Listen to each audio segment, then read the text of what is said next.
So a lot of people tend to think, and that's why I disagree with some people when it comes to um, the idea of working hard or working more or working faster to increase your income.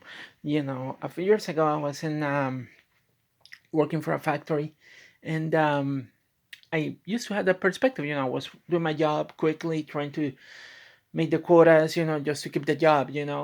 Um, but my lower back gave up. One of my discs degenerated, and I remember my production went down a few days later because of me having problems with my lower back and not knowing yet. I had to go to a doctor, but the appointment was in a few days. It was not an emergency because I was not dead or bleeding out to death. Um, but because my production numbers went down, the company that I was working for, which was a recruiter, contacted me and pretty much ditched me, pretty much fired me, pretty much told me that they didn't want me there anymore. And it got me frustrated, got me depressed. But then I have realized over time that working hard or working faster is not necessarily such. You can work faster so much, make some quotas, and what are you making the money for? It's not you, you may get an increase, maybe a dollar or two, which is ridiculous in my opinion, if you ask me.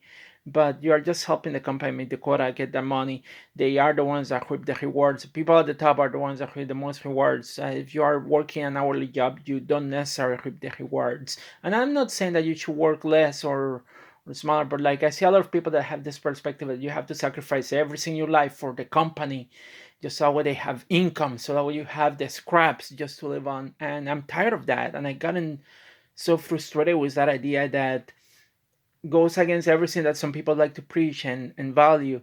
And the sad part is, like, I discovered one thing: when you work towards things that are yours, like when they ditch me, so it didn't change me. Yeah, it made me a little bit sad. I was going to lose some money, but at the same time, it's not like it was a total defeat for me, because I already have something that they didn't have. They cannot take my education. They cannot take the skills that I have. They cannot take the things that I got to be able to find other ways to make a living. And yeah, my lower back recovered over time. I got back into work. Especially after the pandemic, I went to work at Walmart. I worked at Walmart for about a year. Now I'm working in manufacturing. And again, I work as an assembler. Pretty much it's like they give me some plans and I just put this here. I put it in there, I install it, took a few nuts and bolts, and then I put a wire in there and I put the other wire in there. I don't have to design anything. To me, it's a bit boring, but honestly, like, compared to Walmart, where I had to interact with customers and I was feeling like annoyed sometimes, because some customers, they treat you like shit. It's the one thing that I hate about working at retail. It's like there are some customers that treat you nice and you don't mind helping them because they ask nicely. They see you as a human being. Other customers, they see you as a piece of shit, and they treat you like shit. And it's that complex. They're like, oh, I'm a customer, I should be served. Fuck you. um yeah, no, there are customers that I don't like interacting.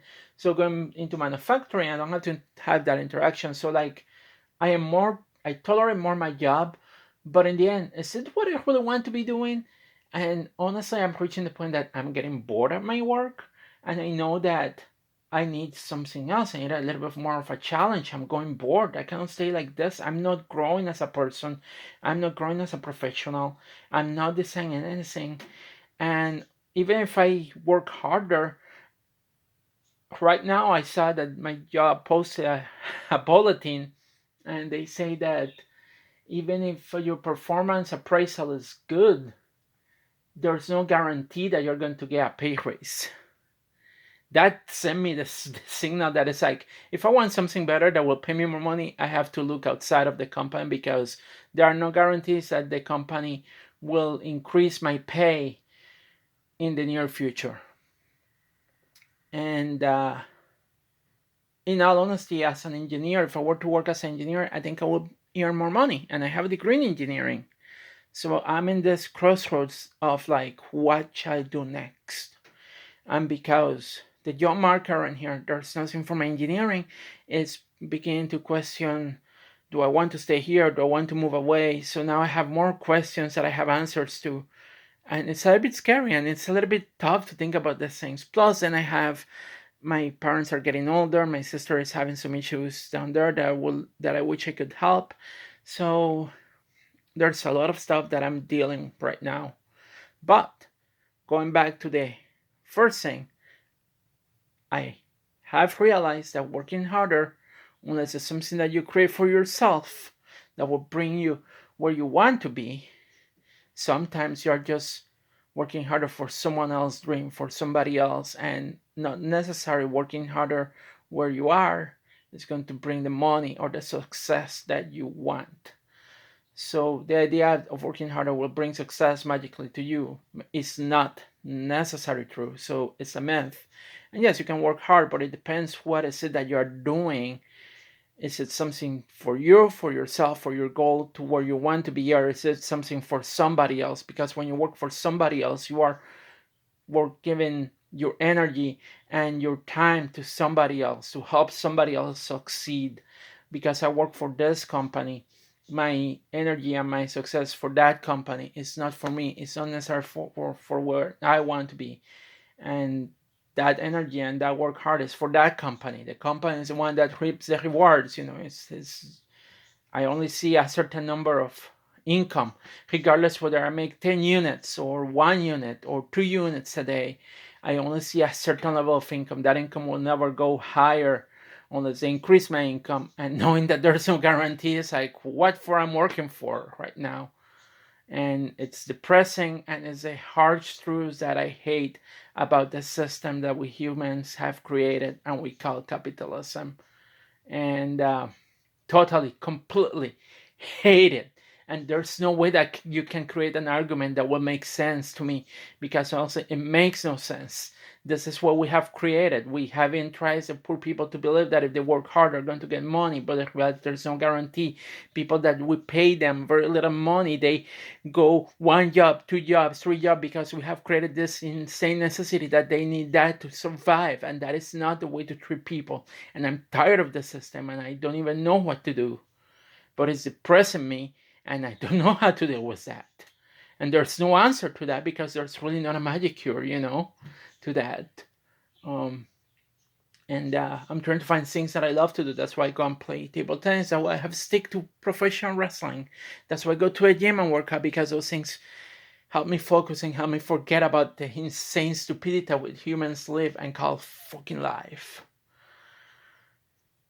And if you disagree, you're welcome to disagree and you're welcome to comment. But honestly, like, I don't know what else to think. But like hard work for, like I said, hard work for a while. I thought that that was the way to go. You work hard. That you are giving yourself a lot to a job, only to realize that when society, when you're not productive to a company, they ditch you. You're just there to help them make a number, make them more product, make them more produce, help them. If you are not use of them, they have no use for you. So you are left with yourself, and you are the one that has. If I were to work on myself, I were to invest that energy into something for myself, then I'll have something for myself. And yes, maybe I can hear one person and pay them certain money, but in the end, I will not expect them to work harder. I will expect them to work within their capacity, within their means. I think in numbers, when it comes to like number production numbers, in manufacturing, this is the issue that I see with manufacturing. Sometimes the production numbers are stupid, honestly. I'd rather have a person that can help me improve a company than just like meeting a production goal. You know, like like what things can we do better? Um, but that's just my perspective because I'm more focusing on results oriented. But with some manufacturing companies, they just want numbers, numbers, produce more, more, more, more, more, more. And if you cannot do it, they will ditch you. They will treat you like shit because for them you are just a number. You're not a human being, and that's the one thing that I discovered, and the one thing that pretty much like opened my eye because I was like, okay, I've been working for this company, I've been trying to do my work, I've been arriving there, and they didn't care. They didn't care.